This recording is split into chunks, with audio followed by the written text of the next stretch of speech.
தூங்கா நகரில் ஒரு தூங்கா மருத்துவமனை பிரீத்தி ஹாஸ்பிட்டல்ஸ் 7810044444. பழனி முருகன் கோவிலில் தைப்பூச திருவிழா இன்று கொடியேற்றத்துடன் துவங்கியது. மலை அடிவாரத்தில் உள்ள பெரியநாயகி அம்மன் கோவில் வளாகத்தில் அமைந்துள்ள தங்க கொடிமரத்தில் கொடியேற்றம் நிகழ்ச்சி நடைபெற்றது.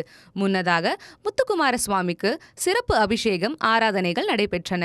தொடர்ந்து மஞ்சள் நிறத்தில் சேவல் மயில் பொறிக்கப்பட்ட கொடி ஊர்வலமாக எடுத்து வரப்பட்டு பூஜைகள் செய்யப்பட்டு கொடிமரத்தில் ஏற்றப்பட்டது.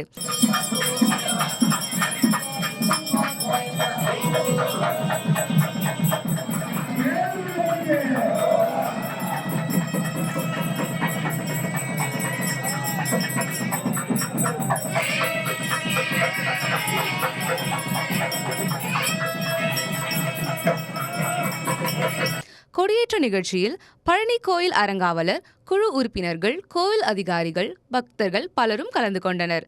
தைப்பூச திருவிழாவின் முக்கிய நிகழ்ச்சிகளான முத்துக்குமார சுவாமி வள்ளி தெய்வானை திருக்கல்யாணம் நிகழ்ச்சி 10ஆம் தேதியும், தைப்பூச திருவிழா தேரோட்டம் நிகழ்ச்சி 11ஆம் தேதி மாலையும் நடைபெற உள்ளது.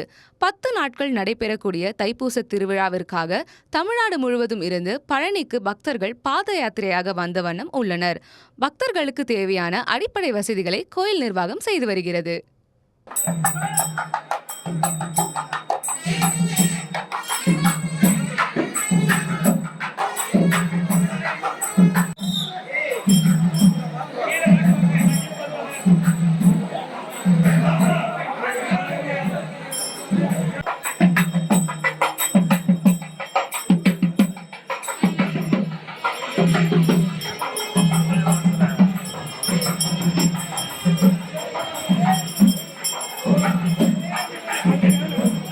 தூங்கா நகரில் ஒரு தூங்கா மருத்துவமனை பிரீத்தி ஹாஸ்பிட்டல்ஸ் 7810044444.